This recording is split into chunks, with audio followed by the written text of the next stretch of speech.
सेंक प्रोसेस इंटिकंट जो कंट्रोलर है, जनरली हम उसको यूज करते हैं वेब फीडर में और SFM में। तो आइए मैं आपको सबसे पहले क्या है इसका कीपैड, कौन सा कीपैड का क्या फंक्शन है उसके बारे में मैं आपको बताना चाहता हूँ। सबसे पहले ये क्या है, ये आपका इंटर हो गया, ये आपका मेनू बटन हो गया। ठीक है दोस्तों, ये आपका एडिट के लिए हो गया, और ये राइट लेफ्ट बॉटम टॉप, और इधर जब आएंगे तो ये सारा न्यूमेरिकल हो गया, और ये 1 मिनट से स्टार्ट हो गया, 0 मिनट से स्टॉप हो गया, इससे हम कैंसिल करेंगे। ठीक है दोस्तों, अब इधर आइए मैं आपको बता रहा हूँ, ये मेनू में चलते हैं।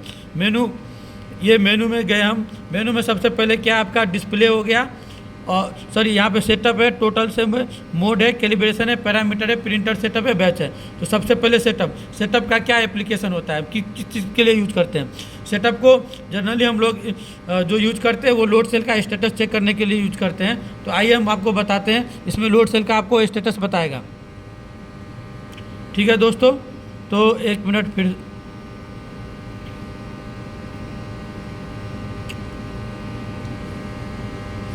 ये आगे आपका लोड इसका स्टेटस बताएगा। अब इसमें देख सकते हैं दोस्तों, आइए हम आपको बता रहे हैं, ये जो है आपका डिजिटल आउटपुट मतलब इसका मतलब ये हो गया कि इस कंट्रोलर से क्या क्या आउटपुट जनरेट कर रहा है। जैसे ये अभी ऑफ का कंडीशन है तो ये ऑफ इंडिकेशन बताएगा, ये फीडर हेल्दी है कि नहीं है, वो इसका DO जो है उससे आपको ये पता चल जाएगा। इसके बाद हम नेक्स्ट चलते हैं।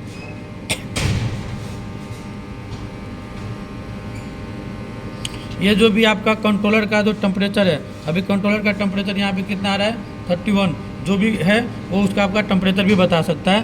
ठीक है, वो एक्चुअल टियर हो गया।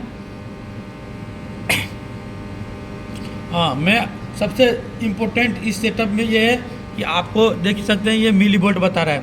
आपका लोड सेल का जो भी स्टेटस इसमें बताएगा आपको। जैसे लोड सेल का अगर कनेक्शन करने में आपको रंग हो गया तो ये आप यहाँ पे आके चेक कर सकते हैं कि मेरा मिली वोल्ट आ रहा है कि नहीं आ रहा है। अगर लोड सेल आप प्रॉपर कनेक्शन किए होंगे तो इसमें मिली वोल्ट आएगा, प्रॉपर कनेक्शन नहीं आएगा तो मिली वोल्ट नहीं आएगा। ये हो गया लोड सेल का कितना परसेंटेज हम फुल कैपेसिटी का यूज किए हैं। अभी यूटिलाइजेशन ऑफ लोड सेल हम लोग का अभी 15% जो है लोड सेल का कैपेसिटी का हम जो यूज किए हैं। ठीक है दोस्तों, ये सबसे ज़्यादा इम्पोर्टेंट है इसमें। अब आते हैं आपको मोड में क्या है, ये वोलूमेट्रिक मोड हो गया, जिसको हम वोलूमेट्रिक में डाल के पैनल से भी चालू कर सकते हैं और आपको रिमोट में भी चल सकता है। बट इसमें क्या होगा, आपको सेट पॉइंट के अकॉर्डिंग डोजिंग बल्ब ओपन होगा, बट ये कंट्रोल में नहीं रहेगा फ्लो रेट कितना जा रहा है। ऐसे ही आपको मोड में भी आपका क्या है कि ये स्टार्ट कीबोर्ड मोड, इसमें आप डालेंगे तभी जाके इसको यहाँ पे ये प्रेस करेंगे तो 1 से स्टार्ट हो जाएगा और 0 से ये स्टॉप हो जाएगा। ठीक है दोस्तों, अब हम आते हैं यहाँ पे कैलिब्रेशन में देख सकते हैं ये 0 सेट कैलिब्रेशन है। 0 सेट कैलिब्रेशन में अभी जैसे मैंने ये इसमें इंटर कर दिया कैलिब्रेशन है। अब ये जो भी वैल्यू है देख रहे हैं कैलिब्रेशन इन प्रोग्रेस। अभी ये जो वैल्यू आ रहा था यहाँ पे वो वैल्यू मेरा 0 हो गया। वेट फॉर कन्फर्मेशन बोल रहा है। ठीक है, इसके लिए क्या है, हम जब इंटर करेंगे तभी ये मेरा अब ये इसलिए टू बिग बता रहा है क्योंकि ये एरर है वो ज़्यादा है, रेंज से ज़्यादा है, इसलिए ये टू बिग आ रहा है। ठीक है दोस्तों,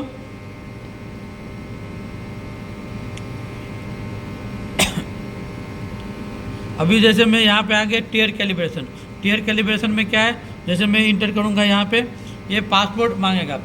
आप जो है सबसे पहले क्या है कि ये जो भी कंट्रोलर है इसका पासवर्ड सेम है। ठीक है, तो इसका जो पासवर्ड है ये 7353। ठीक है दोस्तों, अब देखिए कैलिब्रेशन इन प्रोग्रेस हो गया। ठीक है दोस्तों, अब जो भी एरर था वो अभी हमको यहाँ पे जो बेल्ट लोड पहले बता रहा था ये अब धीरे धीरे आपका यहाँ पे ये 0 kg हो जाएगा। ठीक है दोस्तों, अब आते हैं पैरामीटर में क्या है कि इसमें आपको रीड पैरामीटर है, सिर्फ आप रीड कर सकते हैं। ये इंटर पैरामीटर हो गया। जनरली हम ये 2 पैरामीटर हमको यूज में रहता है। अगर आपको प्रिंटर यूज करना है तो ये प्रिंटर डाल सकते हैं, या ये इसमें डिफ़ॉल्ट वैल्यू फैक्ट्री का जो वैल्यू है उसमें आप डालेंगे तो वैल्यू आप ऑटोमेटिक ले लेगा। तो आइए हमको रीड पैरामीटर में क्या है कि सिर्फ आप इसमें यहाँ से इंटर करेंगे तो हर एक ब्लॉक को रीड कर सकते हैं। जैसे ब्लॉक 1 हो गया, ब्लॉक 2 हो गया। ब्लॉक 1 के अंदर भी डाटा रहता है, अगर आप इंटर करेंगे तो ब्लॉक 1 के अंदर क्या है वो आपको इसमें बताएगा। जैसे ब्लॉक 1 के अंदर P01 हो गया, इस पर 2 हो गया, 3 हो गया, जो भी है आप इसमें देख सकते हैं। ये आपको यहाँ से आप देख सकते हैं। ऐसे में आता हूँ आपको बैक। ठीक है दोस्तों, अभी मैं आपको इसी में इंटर पैरामीटर में चलते हैं। ठीक है, अभी इंटर पैरामीटर में देखिए इसमें क्या है कि ब्लॉक 1 हो गया, ब्लॉक 2 में आते हैं। इसमें रेटेड डाटा है, ये कितना कैपेसिटी का रेटेड है ये आपको इसमें यहाँ से पता चलेगा। इसका जो है इसमें क्या है फ्लो रेट यूनिट, ये जो मेरा फ्लो रेट है कौन सा यूनिट में रहेगा, तो मैंने टन पर आवर करके रखा हुआ है। ठीक है, और मेरा जो ये SFM है वो कितना मैक्सिमम कैपेसिटी है, तो मेरा ये 30 टन का कैपेसिटी है टन पर आवर। ठीक है दोस्तों, ये फीडर स्टार्ट करने के लिए हम कौन सा DI यूज किए हुए हैं। ठीक है दोस्तों, तो ये DI हो गया, ये DI6 हाई होगा तो जाके ये मेरा कंट्रोलर ऑन होगा। इसका जो कंट्रोल वायरिंग है वो मैं बाद में दूसरा वीडियो में आपको डिस्क्राइब करूंगा दोस्तों। ये इसमें फीडर सेट पॉइंट मतलब ये AI हो गया, जो हमको रिमोट में सेट पॉइंट मिलेगा उसके लिए मैंने कौन सा AI यूज किया हूँ। ठीक है दोस्तों, तो यहाँ पे देखते होंगे ये AI2 यूज किए हैं उसके लिए। ठीक है दोस्तों, ये मेरा हो गया काउंटर, जो मेरा टोटलाइजर है, जो काउंटर है उसको कौन सा यूनिट में डालना है, KG में डालना है, किस में डालना है, मैंने यहाँ पे टन पे डाल के रखा हूँ। ठीक है दोस्तों, ये पल्स लेंथ हो गया, ये काउंटर 2 हो गया, ये काउंटर 3 हो गया, ये रिलेटिव हो गया पल्स काउंटर। ऐसे ओवरफ्लो, ये कितना डिजिट के बाद में ये ओवरफ्लो बताएगा काउंटर। ये दोस्तों ये सबसे पहले मैं आता हूँ आपको इसमें देखिए, इसमें लोड सेट का जो कैरेक्टर्स है इसमें जो भी है LC का वो 2.0 रखा हूँ, मिली वोल्ट पर वोल्ट। ये लोड सेल पे लिखा हुआ रहता है कि आपको मिली वोल्ट पर वोल्ट कितना इंटर करना है, वो वैल्यू हम इसमें इंटर करते हैं। ठीक है दोस्तों, ये डिवाइस कांस्टेंट है, ये आपका जब वेब फीडर या SFM आएगा उसके पैरामीटर में कंपनी दे के रखेगा इसका डिवाइस कांस्टेंट में कितना रखना है। ठीक है दोस्तों, ये लोड सेल कितना KG का है, 50 KG का लोड सेल है, इसी ने 50 KG इसमें इंटर किए हुए हैं। ये कैलिब्रेशन वेट है, इसको मैं कितना वेट से कैलिब्रेशन किया हुआ हूँ वो इसमें इंटर करना है। टेस्ट वेट मेरा 1.620 है। कैलिब्रेशन टाइम हो गया, तो वेट करेक्शन हो गया। अगर आपको वेट करेक्शन करना है, अगर प्लस में चल रहा है माइनस में चल रहा है तो ये फैक्टर हम यहाँ पे इंटर करते हैं। ये टीयर टोटल टीयर हो गया, ये इसमें आप चेंज नहीं कर सकते, जब आप टीयर करेंगे तो ये वैल्यू अपने आप चेंज हो जाता है। ये बेसिक टीयर हो गया, ये टीयर करेक्शन हो गया, ये मटेरियल करेक्शन हो गया। यहाँ से भी आप उसको मेन यहीं से आप एडजस्ट कर सकते हैं उसको, अगर मटेरियल ज़्यादा जा रहा है कि नहीं कम जा रहा है। ठीक है दोस्तों, ये देखिए ये सेट पॉइंट हो गया, ये यूज में नहीं है मेरा। हाँ, ये सेट पॉइंट मेरा यूज में है। ठीक है, 4 मिलियम्स 20 मिलियम्स।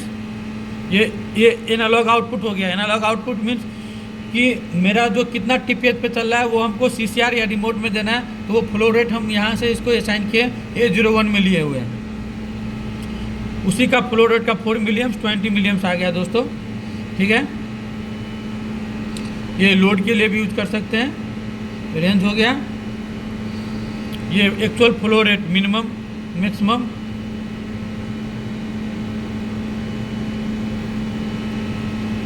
ये सब आपको इतना ज़रूरत पैरामीटर नहीं है, ये आपका ज़रूरत था।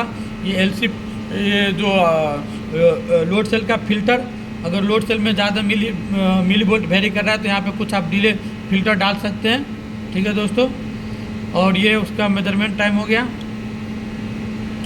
ये मेन लिमिट 0 लिमिट हो गया, correction 0 difference.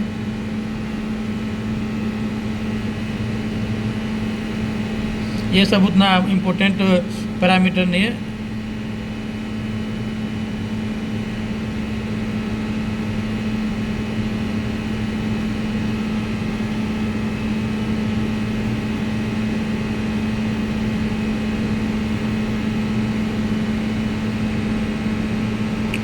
One by one चलते हैं, मैं आपको लास्ट तक लेके चलता हूँ।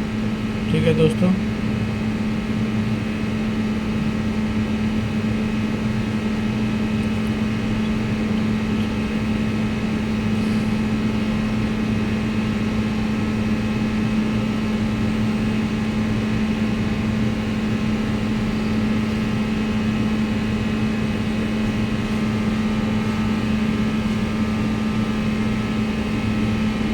अगर कोई भी इवेंट है तो एक्सटर्नल इवेंट इसमें आ रहा है आपका, जैसे तो उसको बाईपास कर सकते हैं। यहाँ से रीसेट टोटलाइजर आपका दिया हुआ है, यहाँ से भी आप रीसेट कर सकते हैं। ये DI1 आएगा तो ये वोलोमेट्रिक मोड में आ जाएगा।